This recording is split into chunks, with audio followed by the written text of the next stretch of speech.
Inquire all those questions you've always wanted to know. Ask Kati anything. Hey everybody, welcome back to another episode of Ask Kati Anything. If you did not know, I have a new book. It's out. Well, it's not really out. It's available for pre-order and it'll be out September 7th. So you can get yours now. You can click link in the description or any of the bios of my social media pages. Is that what we call it? Profiles? I think that's what we call it. To order yours now. It is called Traumatized: Identify, Understand, and Cope with PTSD and Emotional Stress. It's my newest book, baby. I hope you like her. I'm very excited to get her out into the world. So get yours today. Now today, like most of the days, we have 10 questions. And it's funny because there's always kind of a little bit of a theme, but I feel like more and more I get a bunch of questions about just basic stuff around therapists, like what we think, how we react in session and stuff. And so maybe I do kind of like a video, maybe like 7 things you should know about a therapist or something like that. I don't know. I'm trying to put that together, but you let me know if you would be interested in that in the comments. And without further ado, let's jump into question number 1. It says, "Hey Kati, I was wondering if a therapist would know if their patient isn't feeling that great or something's bothering them or their anxiety is a bit high. Would you still continue with what you had planned or would you do something different?" People have other questions to build onto this, but I want to talk about this specifically first. Now, yes, the short answer is yes. A therapist would know that you aren't feeling great, but they might not if they don't know you that well. So if a therapist has only seen you like a couple of times, maybe you had 2 sessions or 3 sessions, it can take us a while to get a baseline. And what I mean by that is if I've seen you each week for 2 months or longer, let's say even a year or something, I've gotten to know you and what's kind of your quote unquote norm. So if anything shifts from that, if you seem extra talkative and energized or anxious, like I've had patients who usually sit and relax back, and then sometimes they'll come in and sit on the edge of the couch, barely perched, fidgeting. We'll notice things like that. We'll notice those shifts, but we have to get a baseline first. And so if you've just started seeing someone, they might not notice or know to shift things. But if you've been seeing them for a little while, yes, they will. And most therapists, or myself personally, I guess, I don't really know if everybody else feels this way. I would assume so. But I would still continue to work towards our goals, but I would mention what I'm noticing in session and see if there are other things we need to do. Maybe, let's say a patient's usually relaxed, like I said, and then they're perched on the edge of the couch, fidgeting and super anxious. I might shift some of my homework or tools and techniques that I offer to them to give them more assistance with their anxiety. Let's say maybe we were focusing more on the lethargy of their depression and their difficulty to stay motivated. Those might not be as helpful this week or month or whatever as maybe a different set of tools. And so I might shift the ways that I offer help and resources, but I wouldn't really completely change things, but I would be curious about it. And maybe, you don't know what you're going to learn. I've had patients who always appeared one way, and then when they finally kind of let their guard down, they appeared differently, meaning let's just keep on that same example, like super anxious. And before I didn't notice that. And then they tell me, oh no, I always feel like this and I struggle to sleep. And then I learn they have panic attacks. It could open up this whole new can of worms, and it might shift the way that we go about our work together or even the goals. But again, it'll be a conversation so that we ensure that it is correct for you and you know what we're doing together and what we're working on and why, and you can ask questions or say that you don't agree with, it's really open for conversation and everything like that. But yes, we would notice, we would know, because part of our job, along with looking for patterns of behavior in our life and in relationships, we also look for how we interact in session. Are you super anxious, on edge? Are you engaged? Are you not? Are you dissociated?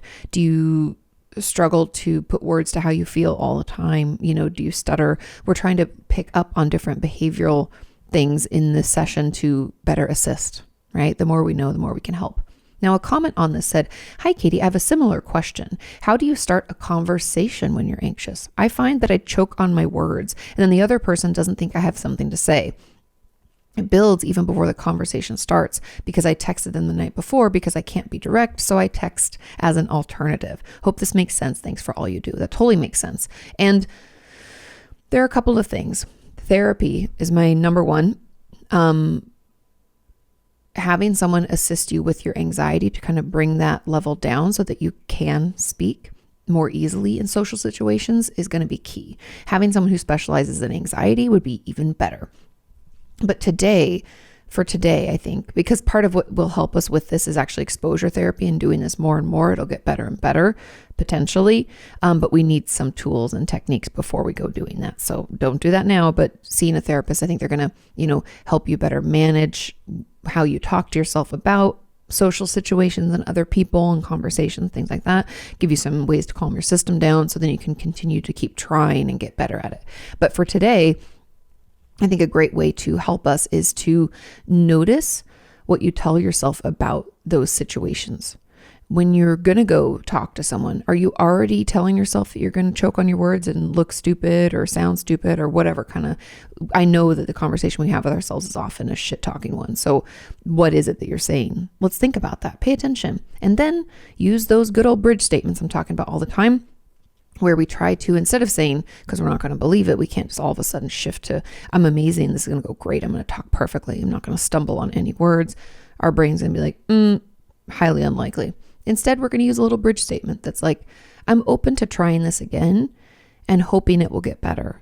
And then maybe another bridge statement is something like, I believe that with practice, I can get better at this. I'm just not yet, but I believe it can get better, right?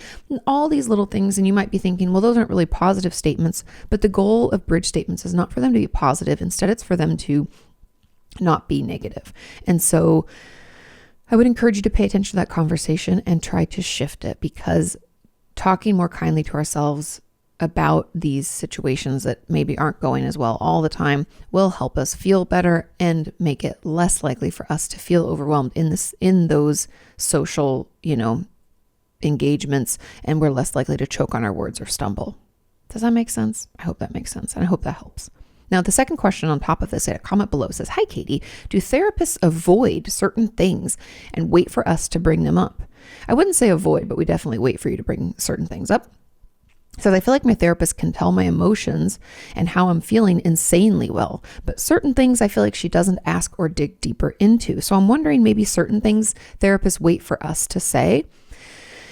Yes and no. There are times that as a therapist, I will challenge you. So if you're like talking around a topic and I can tell that that's what you're doing, I'll call that out. I won't ask you directly about this topic. Let's say, like, I have a ton of patients who will struggle to call abuse for whatever reason. It could be because we want to minimize or invalidate our experience, or we've always been told that we're overreacting by, maybe the abuser or another family member or someone who was supposed to help us.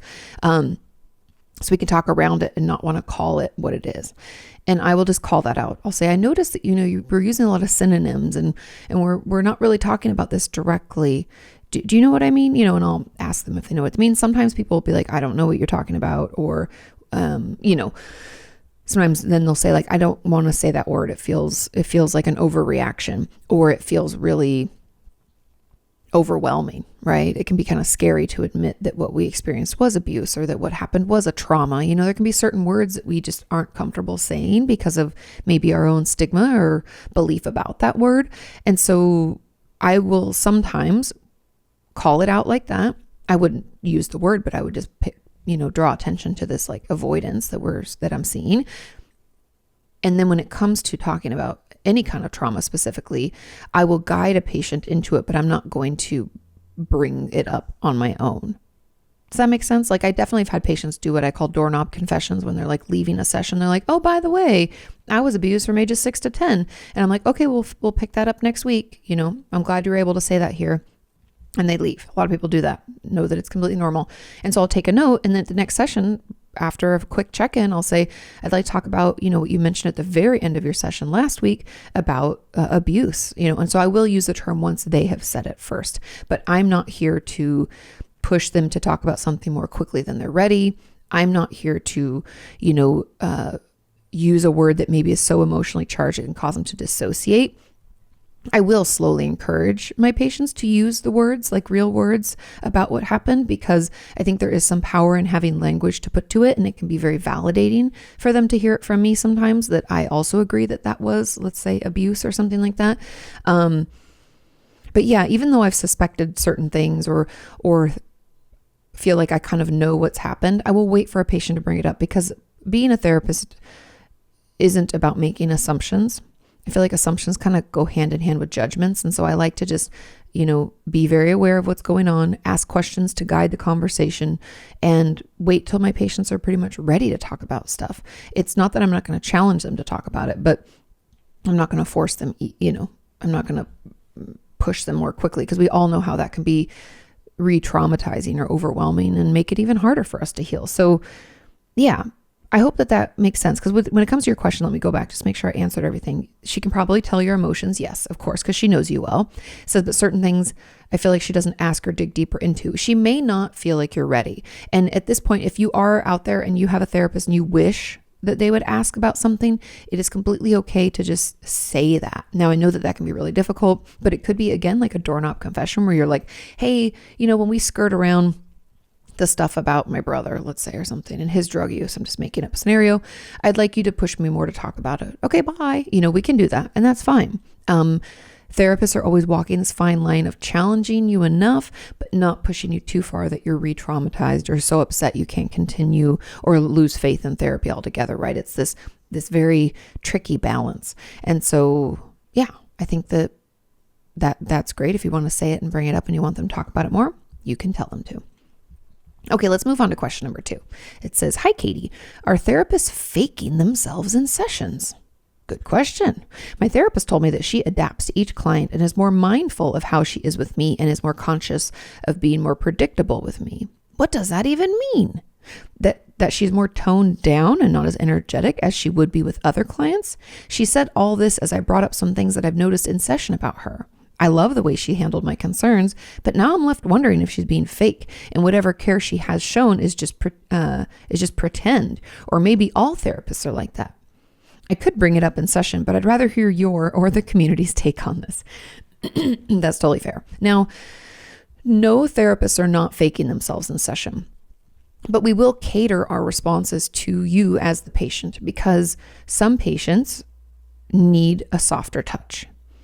Some of my patients in the past have struggled so much to stay present, meaning they dissociate so quickly, can feel really overwhelmed. For me to come in as a tough love therapist could be completely overwhelming to their system and cause them to shut down immediately. So we wouldn't get any work done. We wouldn't be able to do any therapy. And therefore, I would start with more of like a creating a safe holding environment, or like a mothering safe place. And I would be softer in my language and softer in the way that I talk to them, in my speech, even in my body language, the way I sit. I would do a lot of things like that to help them feel comfortable. Now, some of my patients want me to tell them to stop, like they need more tough love, which I'm that patient also. I need my therapist to call me out on my shit, because otherwise I'll just get away with it and nope, it's not going to make me any better, right? So some of my patients can handle that, especially, I'll be honest, a lot of my eating disorder patients are going to get called out for their eating disorder behavior. I'll be like, stop moving in your chair. You're doing that thing. I know your eating disorder is telling you to do it. I'm going to call you out, and I'm going to be a little bit more abrasive there.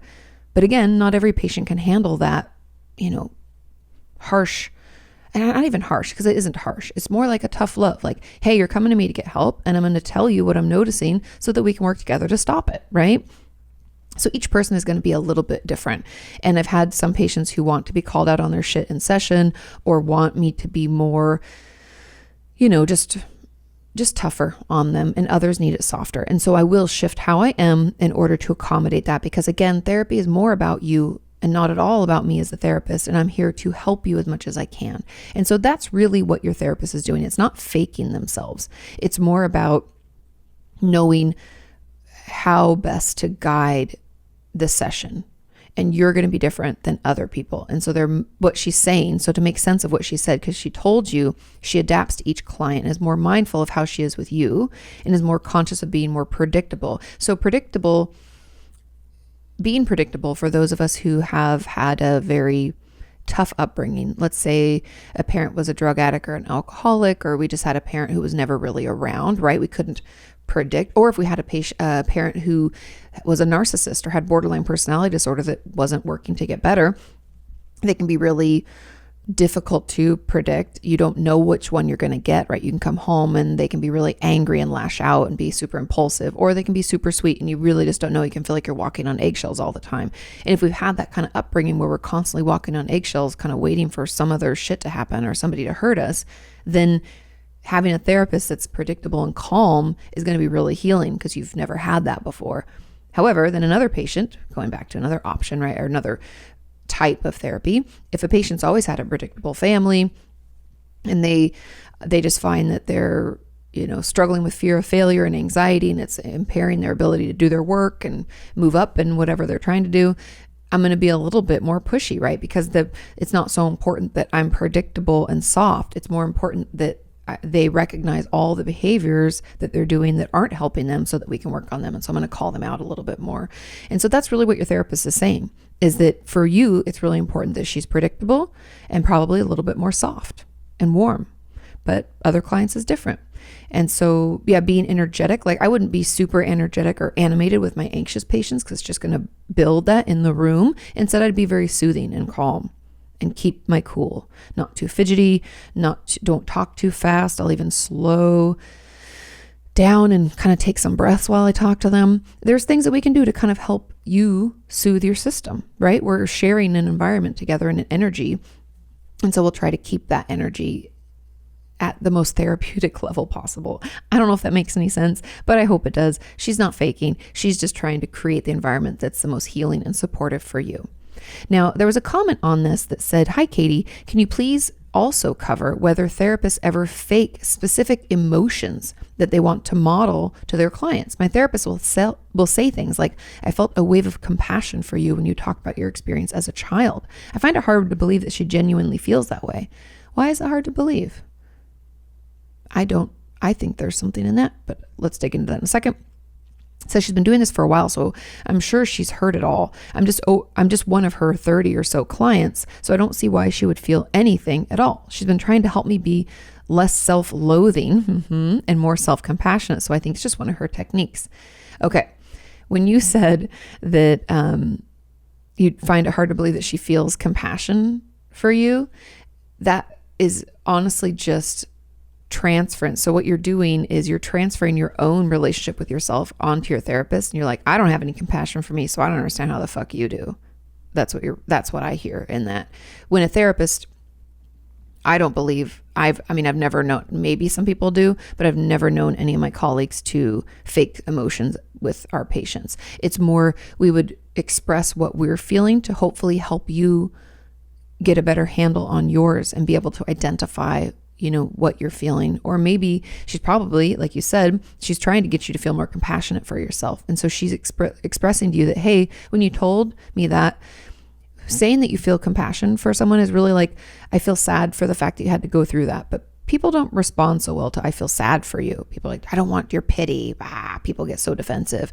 But that really just means, I feel compassion, like that fucking sucked and I'm sorry. And I hate that. I hate you had to go through that, right? It's part of that like loving compassion, support, and just wanting things to get better.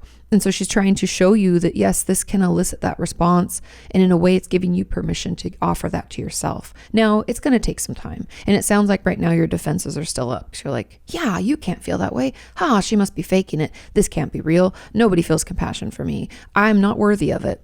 And she's trying to, through her therapeutic techniques and tools, trying to challenge those beliefs about yourself and those beliefs about you not being worthy of it. And so I do not believe that she is faking. I believe she's just trying to show you the behavior she's wanting to give to yourself. Does that make sense? It's like trying to allow you to see another way of talking to yourself and another way of interacting. And I think it's really great. And it hopefully will help you change from self-loathing to a little bit more self-compassion. And maybe we need to bridge statement it. Maybe it's like, I am open to considering that maybe my therapist isn't faking it. And maybe when I tell her about those things that happened to me as a child, maybe she feels a little compassion. Maybe. I don't know for sure, but maybe. Maybe that's how we talk about it. Okay. Another comment on this said, as a side note, how do you come to terms with finding out that your therapist lied to you about something pretty important? My previous therapist spoke about being married for over 40 years and about how her spouse and my spouse had the same kind of career. So she understood what I was experiencing. Okay, so she was revealing some things about herself as a way to empathize and help you know that she got it a little bit. She spoke as if it were present tense on quite a few occasions. My husband and I started doing couples therapy with her before we added individual therapy. And then a couple months before she passed, she disclosed to me that me and my husband, that she had gotten a divorce during the time frame that she was counseling us. And I still struggle with that confession.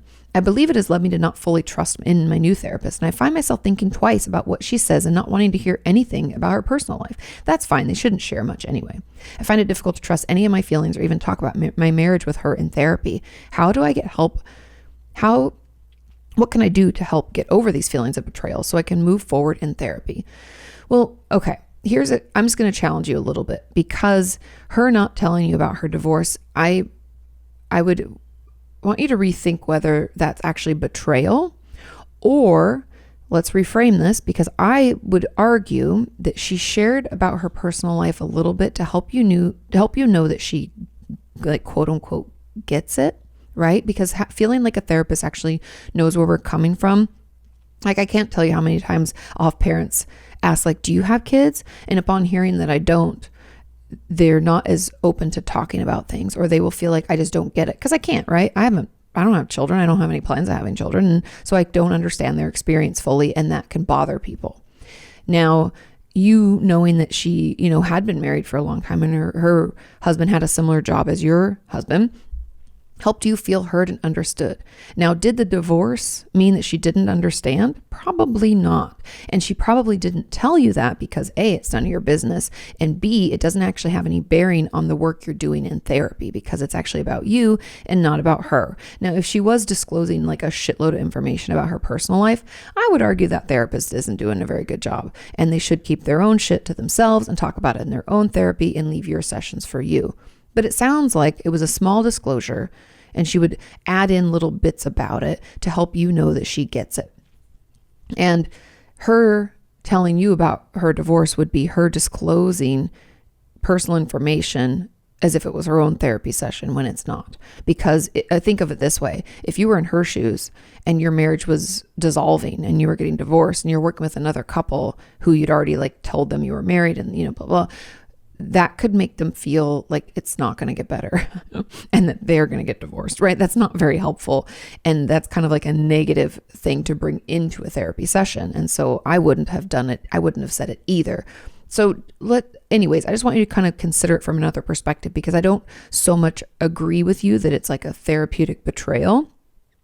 I think maybe she shared too much about herself, possibly, or you put a lot of emphasis on the fact that I don't know why it would matter if they got I guess that's my question to you, is like, what about her getting divorced means that what she offered wasn't helpful? Because, like, consider, was the advice she gave in your counseling sessions with your husband helpful? Has it like helped your relationship grow? Have you healed from maybe past pains or infidelities or whatever you're working on?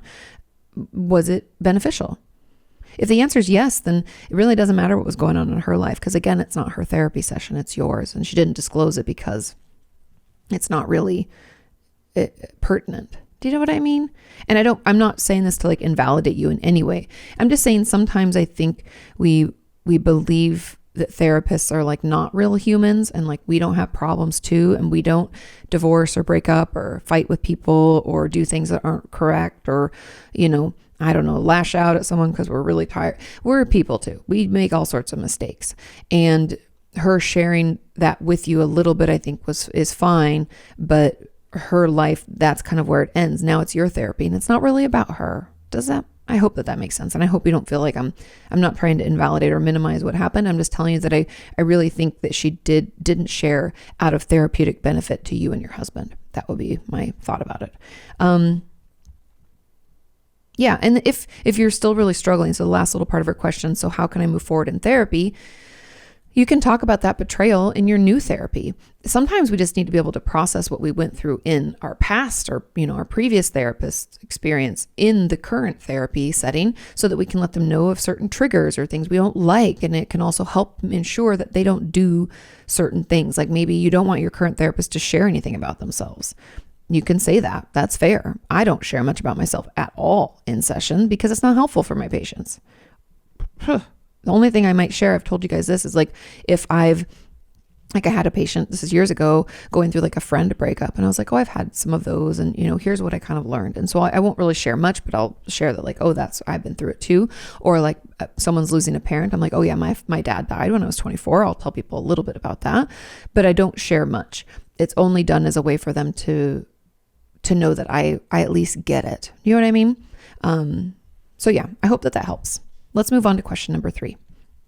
This question reads, "Hi, Katie, can you please talk about why it's physically so hard to talk about trauma? I want to try to talk through things in therapy, but I find it's physically hard to get the words out. And even when I'm trying really hard, I struggle to get every word out and it feels like I lose the ability to talk. I find this especially confusing because I'm otherwise able to open up in therapy and don't physically struggle to talk about anything else. Thank you for all you do. I look forward to reading your new book this fall." Yay! I cannot wait to see it out in the world. Please tag me, you guys, when these start arriving in September. I cannot wait. Okay. Physically, trauma is an interesting thing. So because trauma technically can fully affect our nervous system. I don't want to get too much in the nerdy weeds of it, but it can disrupt our nervous system in many ways, which leads to a lot of the symptoms of PTSD. Therefore, even the mere thought of addressing it or talking about it or opening up about it with someone can like shut us down because our nervous system is already like maxed. And so trauma can feel very overwhelming. That's number one. Secondly, trauma memories can be very confusing because we cannot have them, meaning we were dissociated when this thing happened, so we don't have any memory of it. Maybe we only remember the very beginning and the very end of this situation or this time frame in our life. So we might not even have those memories, so it can be really hard for us to recall and talk about things, and even the thought of trying to do it can just shut us down. Then the second is that the memories can also be like spotty and like not really make any sense. So it can be hard for us to talk through. And 3, we probably have never in our life mentioned this situation or situations out loud. And saying those words can feel so emotionally charged, meaning it just brings up so much for us that again, we shut down. Hence why it's so physically difficult for you to talk about your trauma.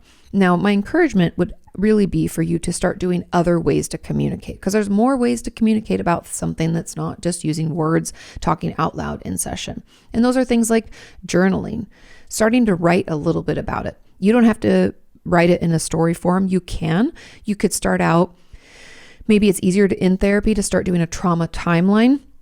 I talk about this in my book that's coming out in September, but it's essentially putting together, like putting your traumas on a timeline of years or months or days or whatever, depending on your situation, and piecing it together with other big events in your life. Let's say like starting school in kindergarten, if you remember, or like middle school, high school, getting my license, getting married, graduate, whatever things, moving out, and putting those traumas into the timeline around other big life events. You can try that, as well as the journaling, like I said. And then we can also maybe try different types of therapy treatment, like letting your therapist know, hey, do you offer things like EMDR, which is, if you don't know, it's an eye movement desensitization and reprocessing, where we essentially use eye movement from left to right. Boop, boop, boop, boop. They call it bilateral stimulation. And we use that to allow our brain to have another opportunity to process something. So maybe that's something we look into. Or possibly we look into somatic experiencing, where you use body movements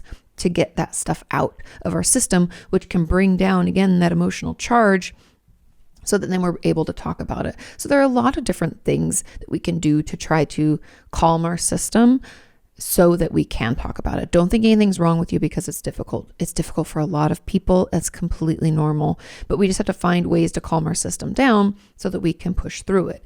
And I would let your therapist know that you struggle with this. They probably already do, but just letting them know that this is happening.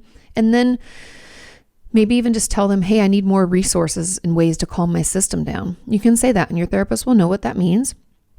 And then you can try some things out. I also have a whole video. If you just get on YouTube and put in Kati Morton coping skills or Kati Morton 25 coping skills, I have a video offering 25 different ways to help us process and calm and distract. So it's just ways to soothe our system so that we maybe don't feel so overwhelmed that we shut down and can't put words to things or can't even talk at all. You have to figure out what works best for you. And that gives you a lot of potential tools. And also the comments are filled with more coping skills from all of the wonderful people in our community.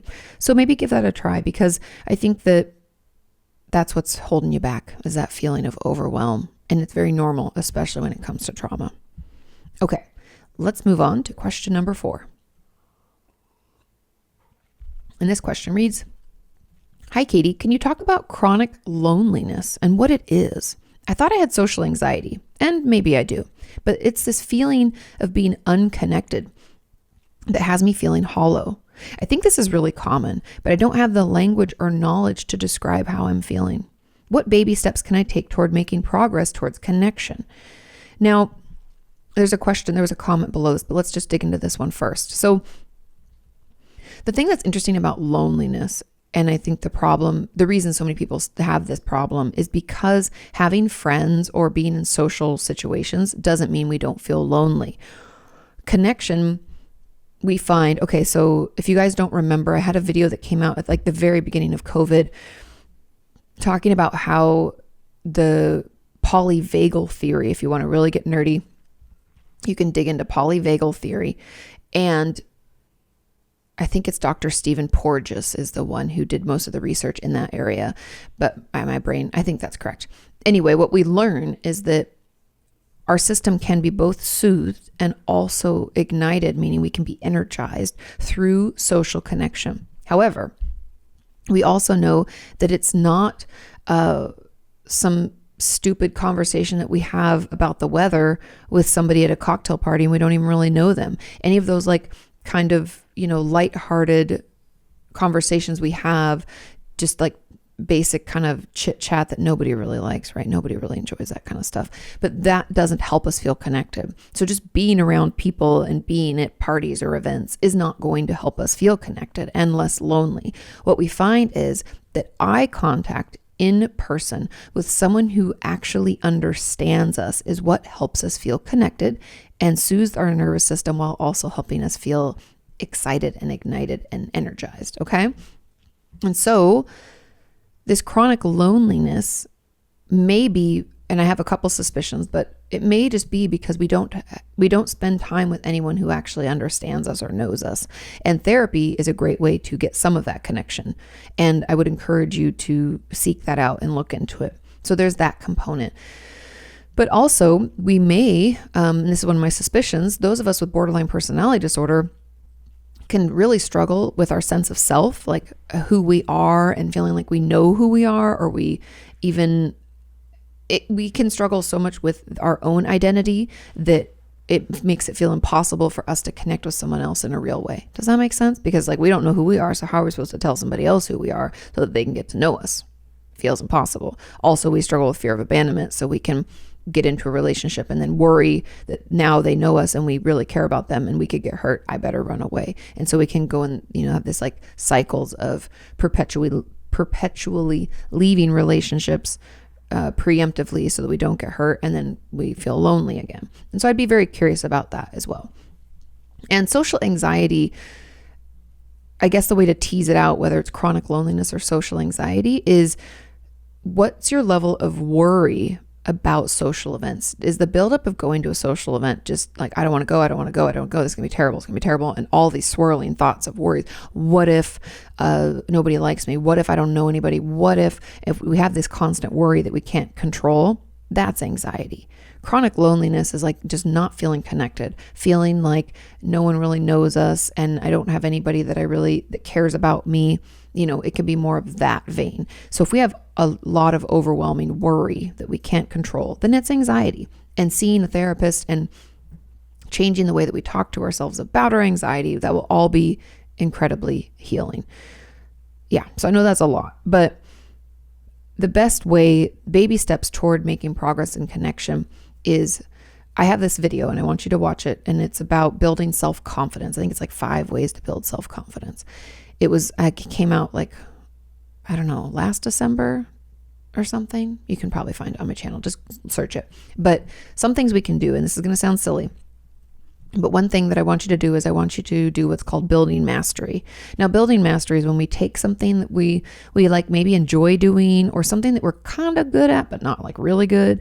And I want you to get better at it, and I want you to practice it. Could be your favorite mac and cheese recipe. Let's like get that shit together. Let's make it delicious. Let's like take it to the next level. Let's build that mastery. Or maybe it's like, I want to learn how to play guitar, or I'm learning a new language, or I'd really like to be able to do yoga. So I'm going to like start doing some yoga online. Anything. Could be that you're really good at organizing, or good at planning. And I don't even care. No judgments. Maybe you want to learn how to fold things like Marie Kondo. You do you, whatever feels good. And do it until you feel really good at it, because building that confidence in yourself will help us not only in our self-talk, which is really where this all comes from, but also in our ability to connect with other people and talk about things that we enjoy. So do that. That's my first step for you. And then the second, if you're like, well, I already am doing that. Okay. Kudos to you. Second step is start paying attention to how you talk to yourself about socializing and relationships. If I told you right now, hey, we're going to go out with a couple, it's going to be a couple friends we're going to meet up with. There'll probably be like 5 or so, and we're going to grab some food. Come on, let's go. What would you say to yourself about that? I want to know what that conversation's like. Are you like, holy shit, this is terrible. What am I going to wear? People are going to think I'm stupid. Are we just spiraling into a pit of despair? Pay attention. Write those thoughts down. And then let's use some little bridge statements. Let's not let those thoughts live rent free in our brain. Let's challenge them with a little bit more positivity. Like, maybe Katie's right, and it's possible that people could like me. I might not be as bad as I think I am. Maybe. Can we do that? So that's the second step. But those are just some of the tips, and I have videos about that too. So if you want to dig in more, you can. Now, a comment on this says, I can also relate to this. I deal with social anxiety too. It has become very apparent that I have a super hard time socializing, even within my family. I'd rather just be by myself. My anxiety is through the roof. Social anxiety bothers me more because I do like people. I'm on anxiety meds, and I take them 3 times a day, and it's at a pretty high dose. I have no idea what to do. Do you have any tips? Thank you so much. Now, I'm not a doctor, but if you're taking a pretty high dose of an anxiety med and you still can't even socialize with people, it's not doing its job. So I would encourage you to either call your psychiatrist, which I hope is who you're seeing, and tell them this, like, hey, it's not making me feel any better, and I still can't even hang out with my family. It's like overwhelming to my system. And have them switch you to something else. Or if you're seeing like your regular doctor, I encourage you to please see a psychiatrist. Trust me, they specialize in psychotropic medication, which is the medication we take for mental illnesses, and they know it best. They went to school for it. That's the reason that, we pay them such big buckos, is because they went to all that school, and they can help us. And so then they'll also potentially run some assessments. And I mean, most of the psychiatrists that I've worked with in the past do assessments before we start a medication, and they'll do them after, just to make sure that there's actually marked improvement, like you are feeling better. Your therapist can do that for you as well if you want to be able to track it and the psychiatrist doesn't. I think that's really great, because then we can see the improvement. That's honestly my first tip, because if I give you therapeutic tools and techniques, your anxiety is too overwhelming. You're like drowning in the symptoms. So I actually can't help you until we get those symptoms kind of under control. Now, I will give you one thing that I want you to do each and every day, in the morning and at night. It takes less than 30 seconds. Do a full body shake. So when you wake up, I'm sure if your anxiety is through the roof, you wake up and your worry thoughts are already just there waiting for you, like swirling. What if this is gonna be terrible? Oh my God, this person, I'm lazy. This is stupid. All the worry, all the shit talking, all the nasty stuff starts going right away. I want you to get up, and I want you to shake out like you don't have a towel and you're a dog and you just got to shake all that water off. I want you to shake from your head to your feet until you're out of breath. Like 20 seconds, honestly, will do the trick. And then I want you to do it before you go to bed. And I want you to notice what comes up for you. For most of us, it does get some of that anxious like energy in our body, where your heart feels like it's racing, or maybe your stomach starts to kind of cramp, your hands are sweaty, or your muscle, you just feel like you want to tear your skin off. It can get that energy out. And before bed, it can kind of slow those worry thoughts so that we can rest more quickly and fall asleep more quickly and hopefully stay asleep longer. But do that. See your doctor. Those meds aren't working 3 times a day. It's just not working. It's just not a good fit. And we'll get that on board, and that should help you out. Okay. Now let's move on to question number 5. And this question says, "Hey, Katie," all exclamation points. Very excited. I'm excited too. Says, "I was wondering what inspired you to become a therapist? Specifically, what made you want to focus on eating disorders and most recently trauma? I love listening to your podcast and look forward to it each week. Thank you for all you do for our community and bringing mental health awareness to so many." Of course. Truly, I've always enjoyed being a secret keeper. Who doesn't love gossip, right? As a kid, I loved to know what was going on, and I took great pride in not telling anybody else. So I was never a gossiper, but I like to be gossiped to. I like to know all the secrets, I guess. I'm a secret keeper, and I've always loved doing that. And so at a very young age, I always loved to have my friends like confide in me, and I was a vault. I wouldn't get out. I felt so much pride in that. And so when I want to say it was like my junior or senior year of high school, I think it was only available to seniors now that I even say that out loud, but they offered a Psychology 101 course. And I was like, I'm going to take that. And I took it and I found it fascinating and so interesting. Not to mention I started my own therapy around the age of 15, and I just thought it was such a cool thing. I really loved it. And so flash forward, then I went to Pepperdine undergrad, majored in psychology and music for a hot minute before I realized I couldn't do both and graduate in 4. So dropped the music minor, majored in psychology, and loved the courses, loved the information. But at that point, I wasn't sure if it was worth, because I paid for all my own schooling and school's fucking expensive. I couldn't decide if it was worth the money for me to go into a graduate program for it. I wanted to try out a job in the field and see if I really liked it. So I worked at this foster home for parenting or pregnant teen girls. And holy shit, that job was hard, but I loved it. And I loved talking to people. I loved listening to people. I loved working with people to help them feel better. I felt like it was such a privilege to be part of that, part of their journey. And I also have had a ton of jobs. As you guys know, I was a sales rep for a long time. I was a waitress. I was a barista. I worked at Jamba Juice for a minute. I've had a ton of jobs. I don't even know. That's probably not even an exhaustive list. I was a nanny, babysitter, all that, obviously. But I get super bored. And every job just seemed to be like, just started to feel very tedious. I never liked it. And after even the sales rep, which you think you're seeing all these different people and it's kind of interesting, that became super boring pretty quickly. And I want to say it was 3 years in, I was like, I got to get out of this. And so, but it helped me pay down my student loans, and pay for my wedding. So I stuck with it for a little bit longer, but I quit those jobs because they're not interesting. And I don't, after, it reminds me of if anybody's seen the movie Office Space, where he's those TPS reports and the paperwork. I worked at an EAP program for a couple of years. That's how I met my girlfriend Rocio. But anyways, long story short, those all get boring. And you know what doesn't get boring? People are interesting, and being able to talk with people, I find just super fulfilling. And also, I guess it's sorry, I'm rambling, but I think it's not only that other jobs are boring, but I think being a therapist is just, it's super fulfilling work because you get to see people grow and change, where, filling out a certain number of forms and getting all my reports done for the EAP program or selling a certain amount of things just never did it for me, and always just felt like a soulless job. What am I wasting my life doing? It just didn't feel good to me. And I know not everyone has to have that fulfillment. And I sometimes wish I didn't either, because sometimes it's hard to find a thing that's fulfilling. But thank God being a therapist is fulfilling. Being online, getting to hang out with you guys, doing live streams, all of that fills me up. It's super rewarding. And so that's what kind of kept me going. And what made me focus on eating disorders and most recently trauma. So eating disorders, actually, funny enough, when I had a couple of good friends in high school who struggled with eating disorder behavior, and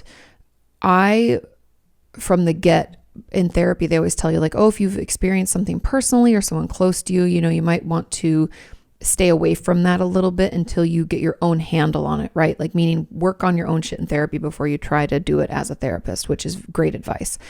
And so because I had a really close friend of mine who'd struggled and still to this day has a tough time, I immediately was like, oh, I can't work in that field. Like that's too close to home. I don't really get it. I was never able to help her.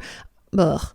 And then went to school and was trying to get a job as an intern. When you're in graduate school, you have to, get a job to earn your hours towards your licensure. And really struggled. Like everybody's applying, and it's competitive because everybody from the schools they're all applying for these internships.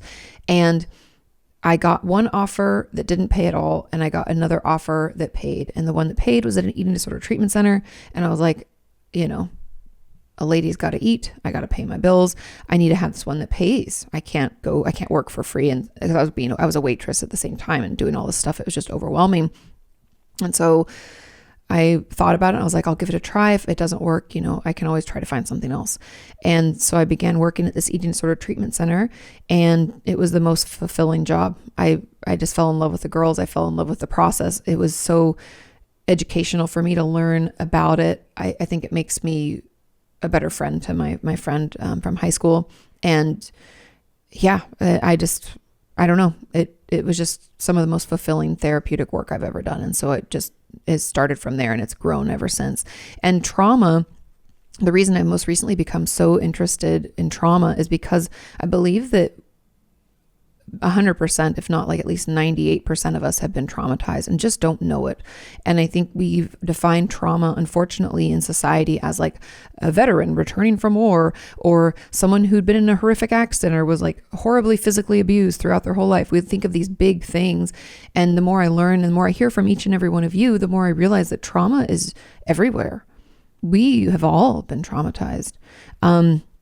In many, many different ways. Even when I was writing the book, I was doing my own, kind of like digging into my own life and my own experience and looking for traumas. And if you've ever heard of the ACEs study, I include those in the book as well. But it's like questions when you really have to dig into your past and be honest about it. And you'll be shocked at what you find. And I was shocked at what I found. And so I really believe that we need to talk about trauma more. There needs to be more awareness. I think a lot of us are acting out of past traumas and not even recognizing that that's what we're doing, and getting in relationships that are repeats of past ones because we don't know what else to do. And anyway, long story short, all of you have inspired me, and all of my patients have inspired me to dig into this more. And yeah, because I think it's so very common, but we don't think of it that way. And so I want to change the way we talk about it and think about it. Okay, cool. Let's move on to question number 6. It says, hi, Kati. I am always so distracted by what my therapist is typing or writing when I'm speaking. I honestly hate when therapists do this. I don't do this, but we'll get into it. It says, I know she's doing her job, and whatever notes she's taking are probably pretty clinical and straightforward, but my curiosity never seems to go away. What do therapist notes usually look like? I actually have a video about this. Do therapists ever inject their own opinions into them? And why do I wonder so badly what her notes say? The curiosity is even more conflicted by wanting to give her the space to have her own private, quote unquote, rough notes about our sessions out of respect. Am I ever allowed to ask to see them? And if so, should I? Now I have a video. I think you can probably just look up Katie Morton therapist notes and it should come up.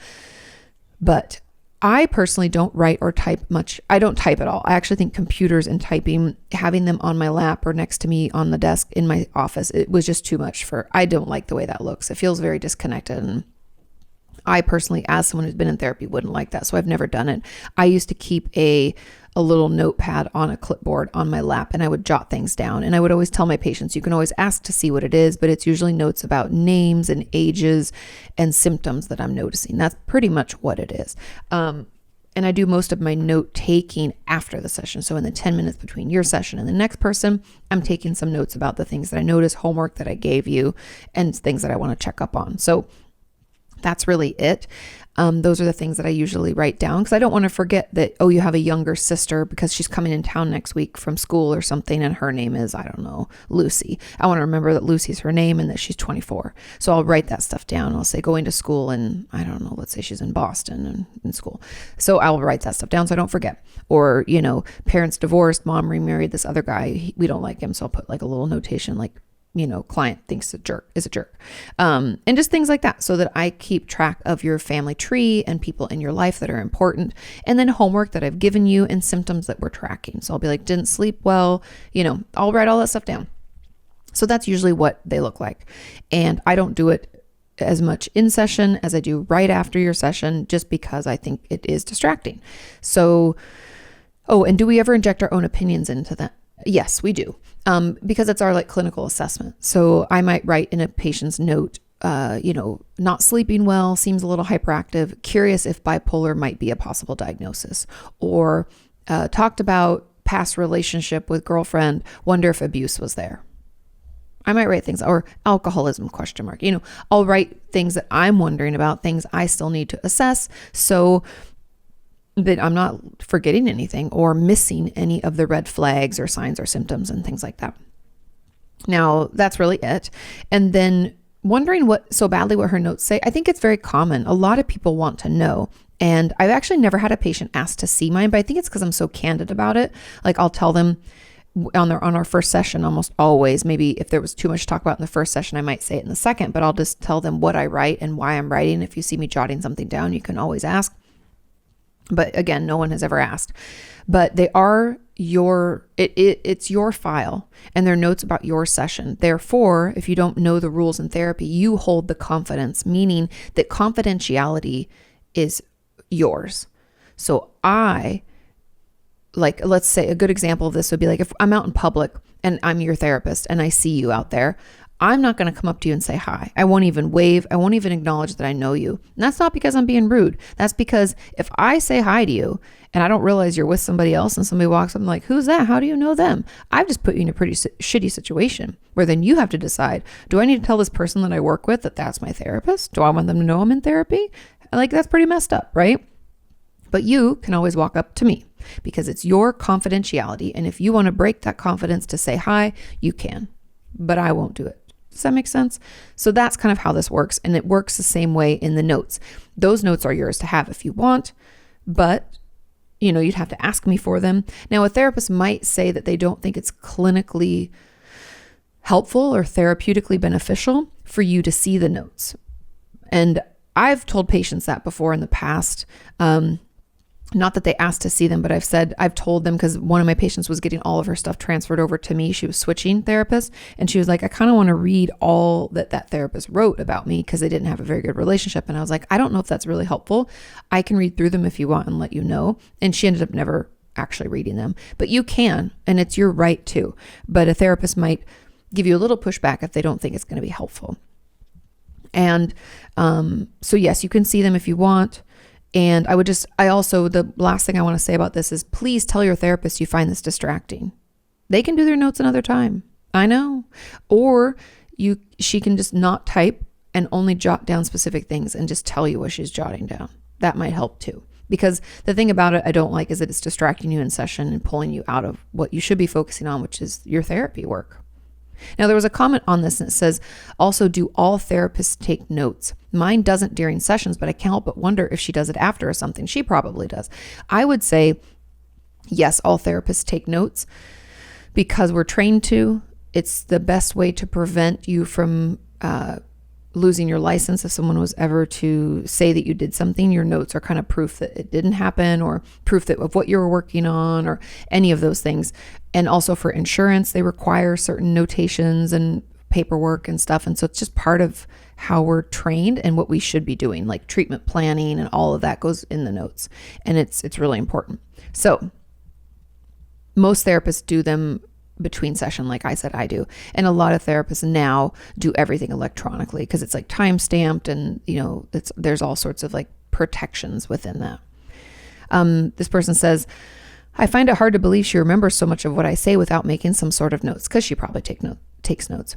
I want to ask her, but at the same time, I don't want to assume or make accusations. So you could to completely ask, and I don't think that there's anything wrong with that. It's fine. You can always ask. We're therapists aren't keeping any big secrets. We just have our own process, and that it just is what it is. Now, there was a comment on this as well that said, I started to obsess over what he was writing in his notes. And one day my friend gave me the idea to ask for my medical records to read what he says. Since then, it's become a constant combination of curiosity and obsession to know exactly what was written in his notes. Sometimes I feel invalidated and deeply misunderstood when I read that, quote unquote, I am testing boundaries or am being provocative with my answers and behaviors. Therefore, I feel I can't open up, which is already so hard for me to trust him. I have issues with trust and opening up to others. I feel now as well that whatever I tell him will permanently be in my medical record, and that will look bad on me. And yet I can't stop wondering what he says in there. Why all of this is so conflicting and why I care so much about how bad I'm going to look on paper. It's obvious that it affects the way I feel in my therapy sessions. Still, I can't stop to read my medical records I can't stop reading my medical records to find out what he says about me. Does all this even make any sense? It totally makes sense. And in a way, you're kind of like sabotaging your own therapy. I would encourage you to talk to your therapist about this and the fact that you feel the need to read them and then you're hurt by them, because it's almost like we're purposefully wounding ourselves. I wouldn't be surprised if you struggle with maybe borderline personality disorder or some kind of self-injurious behavior, because it feels very self-injurious. And that's why a lot of times, reading your notes isn't a helpful thing. I've never read my notes from my therapist, and I have no intention of ever getting those. So I don't want to know that, I'm a people pleaser and can be,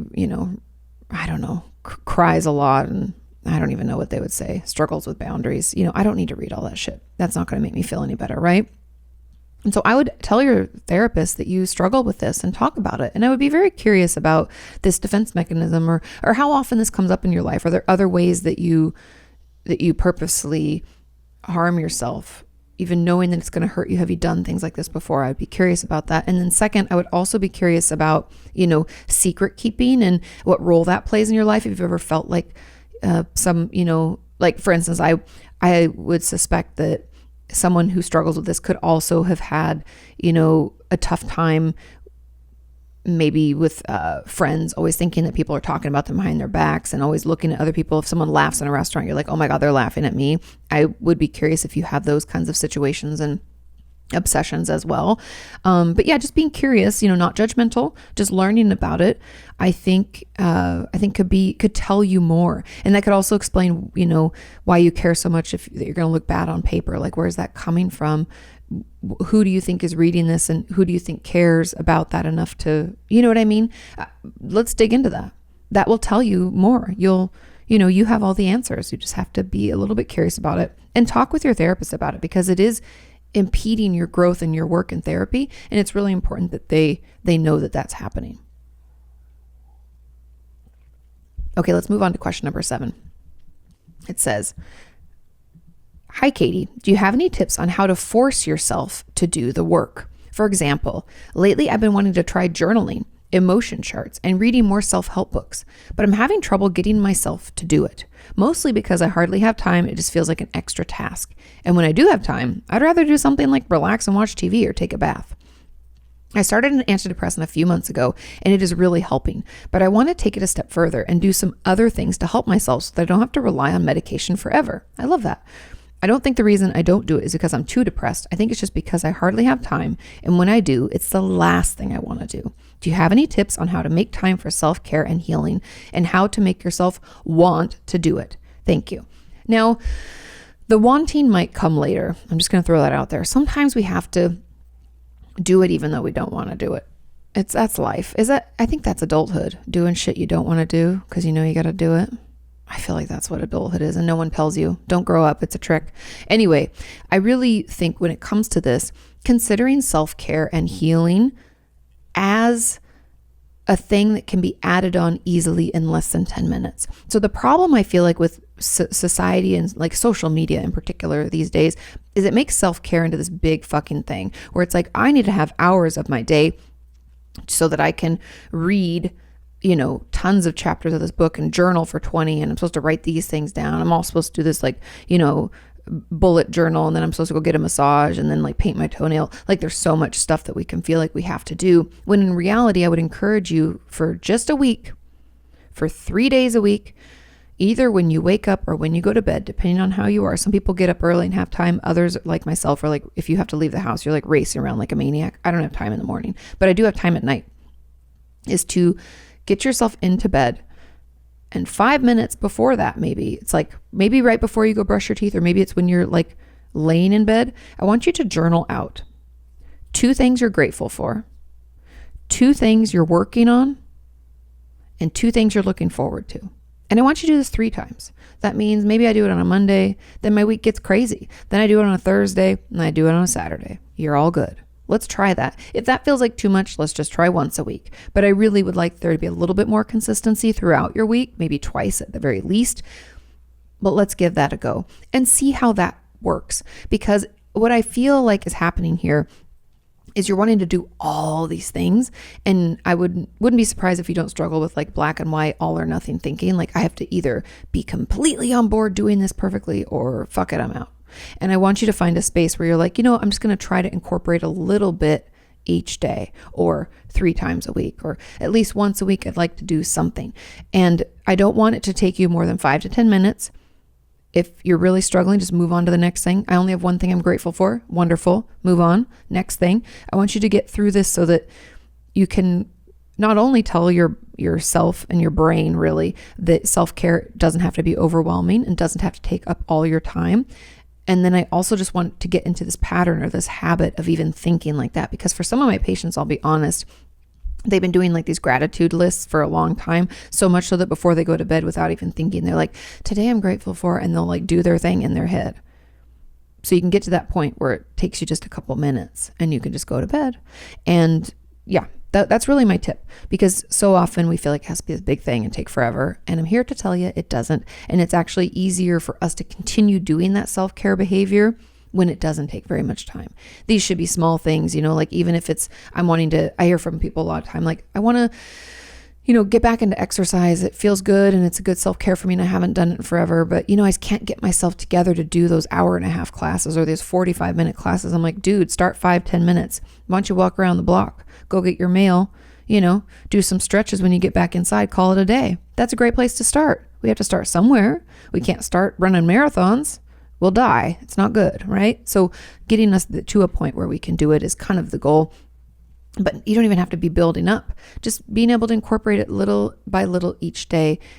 It's better for us overall, for us to have some consistency and routine rather than like go all in or cold turkey, in and out, doing this, not doing it. It's kind of like the diet mentality, which unfortunately finds its way into like all parts of our life, where it's not just about food. It's like we have diet mentality about shopping. I'm either spending all my money or none of my money, or I have this all or nothing about taking care of myself. I'm either doing all the self-care or it's a shit show and I don't even know what's happening. Like for some reason, our brain, I don't know. I need to, again, I haven't had time to research this and I've said this before, but like, I'd love to dig into why it is our brain is so drawn to this like all or nothing, black and white thinking. I don't really get it, but we all fall victim to it. And so I'm very interested, but that's my advice. Little by little, we'll get there. Okay, let's move on to question number 8. And it says, hi, Katie. There have been a few times that my therapist has overstepped in our relationship. But instead of bringing these things up with her, like I know I should, I actually find myself liking them, almost leaning into them, because it makes me think that maybe I'm an exception to her. And maybe she just cares about me more than she quote unquote should. And I love that so much. Oh, don't we love validation, feeling accepted? So necessary. I used to be this way when I was younger with teachers and coaches too. Interesting. We have a pattern. Like those that noticed injuries and would pay attention to me, I would stop covering my injuries because I just wanted the attention from them. I honestly didn't think I was like this anymore. I thought it was a phase and I grew out of it as I was older. Ooh, we'll dig into that a little bit. So I'm frustrated that I find myself wanting my therapist to make exceptions for me and to quote unquote like me the most. The thought of her prioritizing me or breaking a rule for me is the greatest feeling, but also makes me sick that I like it because I know it's wrong and unhelpful. Why am I like this? I am so ashamed and I want to stop having these thoughts and feelings, especially now I'm terrified they'll show up in other areas of my life like they did when I was younger. What can I do to stop this? P.S. Thanks for everything you do. You're awesome and so helpful. Oh, you're the best. Okay, this is great and very common So nothing's wrong with you. Don't let those thoughts swirl in your head thinking you're weird and creepy and something's wrong. You said you're so ashamed. It's very common. And the reason for this is that often when we didn't grow up with a good and healthy parent or caregiver, because it doesn't have to be necessarily a parent, it could be even a nanny or grandma, aunt, anybody like that, anybody who's going to take care of us. If we had that healthy foundation where they came when we cried and they soothed us and they listened to us and they, cleaned up our boo-boos and put Band-Aids on them and did all the things that a parent is supposed to do, fed us when we're hungry, changed us when we're dirty, all that stuff, we wouldn't go out seeking another person to fill that void, because that's kind of what's happening. Is we're in these relationships where we're really needing that validation and that support and that attention because we didn't get it in the way that we needed when we were younger. And so in a way, it's like our inner child is just craving it and we don't know how else to fulfill it without looking outward. And so really what I would encourage you to do, so that's kind of why it's happening, is because we have this void and we haven't been able to fill it. And so I would encourage you to let your therapist know that this is happening.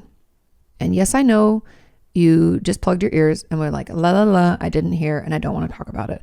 But I really, really, really encourage you to at least write it down and give it to them. If you can email them in between sessions, I would encourage you to do that. If you can text or whatever, do that. But get it out and let her know that this is happening, because what I would even encourage you to say is something to the effect of, hey, therapist, whatever her name is, I'm finding myself enjoying the attention that I get from you. And this is bringing up things from my past. I used to do this when it came to teachers and coaches. And I know that I crave this attention and I hate that I do, but I need to let you know, because when I feel like you're prioritizing me or I'm getting special treatment, I enjoy it so much and I just don't think it's healthy. And I want to dig into why this is happening and how I can overcome it. I know you might not be able to say that, but you can rewind this back and listen again. You can type it out. You can write it out. You can read it in session and not even make eye contact. It's perfectly okay. But what I believe the work you're going to have to do is that inner child work that I know we all hate, but there's always a child inside of us and we're acting out of them. Adults throw tantrums too, right? Adults need attention too. And we do all of that because our child us never got that. So then we're still doing the same things trying to get that need met. So like little child Katie, she throws tantrums and stomps her feet. She can be real stubborn. And I still do stuff like that, but that doesn't mean that it's healthy. And that means little child me needs to feel heard and understood. And so I have to talk to her / me in a kind of compassionate way so that she feels that. Does that make sense? Inner child work can sound very complicated, but it's actually very simple. It's really changing the way we talk to ourselves and being there for us in the way that we wished maybe the adults in our life had been. And so bring this up with your therapist. Again, the inner child work is what's going to be most healing for you. I talk about it a ton in my new book that's coming out in September. I would encourage you to pick that up. I think it could be really helpful.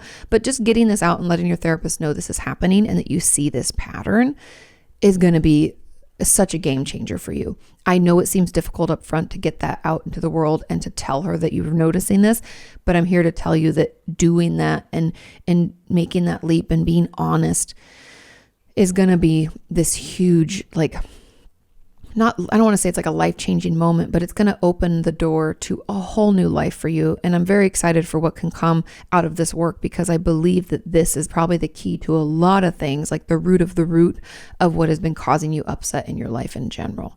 So yeah, you got this. I know you can do it. Write it out, practice it, rewind back the tape and listen to what I said. Maybe some of those words work for you, maybe they don't, but let's try to get that out and let them know. Now, there was a comment on this that said, I also wanted to ask how to overcome the opposite when your therapist is more overworked and tired. Ooh, I've noticed that in my last sessions, and it makes me open up less and distance myself because I don't want to be a burden. This is not good. Is it normal to feel some kind of abandonment when this happens? Of course. What can I do as a patient if I realize that my therapist is doing his best, but he still looks super exhausted? I'm not going to lie. This is upsetting to me because your therapist should be taking care of themselves. And I mean, I'm no better. I struggle to take care of myself too. I'm not saying that I don't. But if it's that bad that it's coming out in session, part of me wonders if we I don't know. I mean, your therapist needs to take a vacation. It's not your problem. It's really your therapist's problem. And if they were coming to me, I'd be like, you need to take a sabbatical and get yourself together because you're burnt out. I think a lot of us are feeling burnt out. I don't know what it is about this COVID chaos. And then, it feels like a constant stressor. I think all of us are kind of feeling a little burnt out. But as a patient, I would bring it up. It's okay to say that. To say, hey, you've seemed super exhausted and tired lately, and it's making it hard for me to open up. That's the truth. And I feel like they kind of need to know that that's happening, because they may not even realize in their complete exhaustion or whatever's going on in their life, not even realize how they're coming across. And that's not good. And that's really all you can do, because they have to, you can change therapists. I assume based on what you said, like you don't want to do that. But that would be another option. Change to a therapist that's taking care of themselves, unfortunately. Because again, we can't clean their side of the street, right? He has to take care of himself and he's not. And we can't force him, but we can tell him this is coming up for us. And we find it very difficult and they look very exhausted, and hopefully he'll do something about it. Okay. Last comment on this question says, my therapist has called me her quote unquote poster child because I'm always challenging myself in therapy and trying to use the skills that I'm taught. That's amazing. You're working hard. I love it. And she's also said I'm the only one of her patients that she was worried about telling that she's leaving the practice. Is this her way of saying she likes me, or am I just confused? No, I think she's just proud of you. I don't like to think of therapists as liking or not liking their patients, because that's not really what it is. It's more being proud of all the work you're doing and how much effort you're putting in. And she was probably, worried to tell you she's leaving the practice because maybe the connection that you've had, the therapeutic relationship, could be really strong. And with patients who feel very connected to their therapist, we already know which patients are not going to react well to things like that. And she could have been worried about that. And so that's because she cares for you like a good therapist does and wants you to do well. And is trying to encourage that by telling you, how good you're doing. It's just like a teacher giving a little kid in school like 5 gold stars for their behavior and an A+, right? You're doing well, and she wants you to know that you're doing A+ work so that you continue to feel good about yourself and feel motivated. And it's probably part of the confidence building and compassion building that she's doing with you. And yeah, that's what I would say. Okay, let's move on to question number 9. And I'm going to get a little water. It says, hi, Katie. Is it possible to dissociate for extended periods? Good question. I had a major triggering event last summer, and the entire last year is a blur. It's almost as if someone else lived my life for the past 12 months, and now I'm left having to pick up all the pieces, almost as if I woke up from a very realistic dream, only it wasn't a dream. The past 13 months are just a blur of fragmented memories. Please help. Okay. I talk about this as a whole chapter in my new book about dissociation as a whole, because it's incredibly common and some people are talking about it now, but I feel like for so long, nobody talked about it. Now, if you're out there and you're like, Katie, what the hell is dissociation? Well, dissociation is essentially when our brain pulls the ripcord on our reality, meaning our nervous system gets so overwhelmed by what's going on. It could be a trauma, could be a trigger, like this person said they had a major triggering event. And our nervous system is always, by the way, we're always looking out into our environment, assessing for threat. Makes sense, right? Keeps us alive. I see a bear rustling in the bushes, I run away. Problem solved. I am safe. But if it's doing that and we come across a trauma trigger or something that's just super overwhelming, maybe somebody yells at us in a store or somebody cuts us off, it just overwhelms our system. As a way to prevent us from having more psychological damage, our brain pulls the ripcord and causes us to dissociate. And we can dissociate we can pull out of ourself, meaning depersonalization. So it's like I'm watching myself do things, or we can experience what is called derealization, which is when we're removed from environment. So it can be kind of like I'm watching a movie of my life play out. And they call that DPDR, depersonalization, derealization disorder. So we can have that. And that pulling the ripcord is really protective. Dissociation is protective. It allows us to keep going forward. So you can say, hey, thanks brain and body for protecting me, but right now you're really causing me distress. I wish you wouldn't do that, right? And we have to find some ways. I have videos about grounding techniques and ways to stay out of dissociation. A lot of it's going to come down to processing trauma and having some resources and ways to soothe. But, we'll get there one thing at a time. But to answer this question specifically, yes, you can dissociate for extended periods. I've had patients dissociate for years, for weeks, for hours, for months, all different amounts of time, depending on how upsetting their situation is, right? If I still feel completely overwhelmed and maxed out, my brain is still going to be pulling that ripcord. It's not going to let me come back down to earth, right? I'm not going to be able to be grounded again. It's like, it's not safe. Let's stay out here. Ooh. It's still coping. It's still doing that to protect us. And so yes, it can happen. And the best way to get us out of it is honestly for us to feel at least neutral in our space. Now, for years, I always thought we had to feel safe, but my good friend who's a trauma specialist, a psychologist, Dr. Alexa Altman, who I love very much, she let me know that for a lot of people, safe is just as triggering. And so for those of us who have complex trauma or struggle with PTSD, sometimes we just have to find a neutral feeling, a space that feels not good or bad. And that will allow us to come back down or to stay more present or to feel okay enough to kind of work on that trauma. Does that make sense? So short answer, yes, we can dissociate for extended periods of time. And it'll be hard for us to get back to our reality and be grounded without some techniques or tools or resources. So I'd encourage you, if you're able, to reach out to a trauma specialist and start seeing someone. And you can even watch my video. Just get on YouTube and put in Katie Morton grounding, and you'll find one with myself. And then there's also one with Alexa and I too, if you want to watch a few.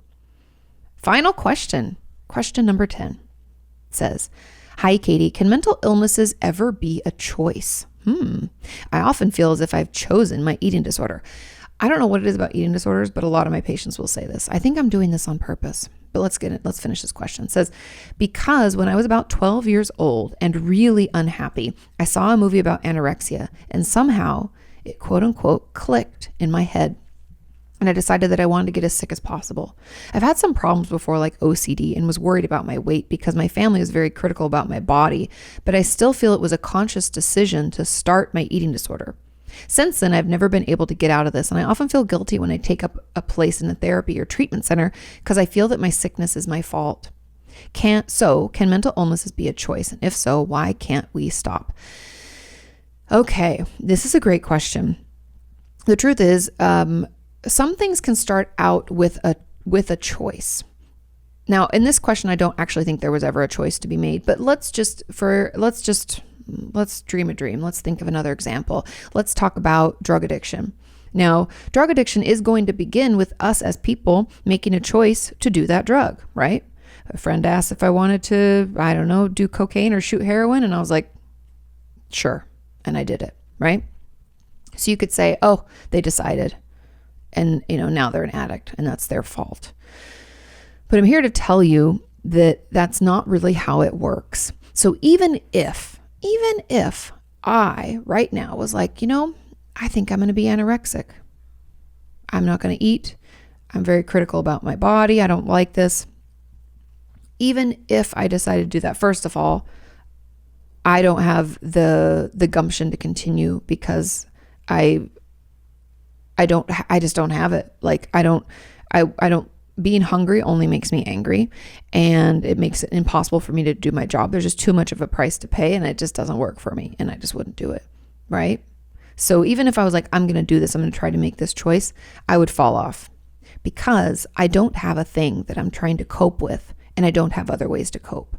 You have to remember, eating disorders, drug addiction, self-injury, those are coping skills for something bigger. There was a reason that it clicked for you. There's a reason it doesn't click for me. Like you just said, your family was very critical of your body. You also had some problems like OCD. You had all these other things going, things you needed to cope with. And the only thing you could think of, because your family's so critical of your body and you were always worried about your weight, obviously it was an easy way for you to like numb out or to manage. There's always a bigger thing going on. The belief that any of us just choose to do something and have a mental illness, that doesn't make any sense, because if we were choosing to do it, then we could choose to stop. And just like you said, if so, why can't we stop?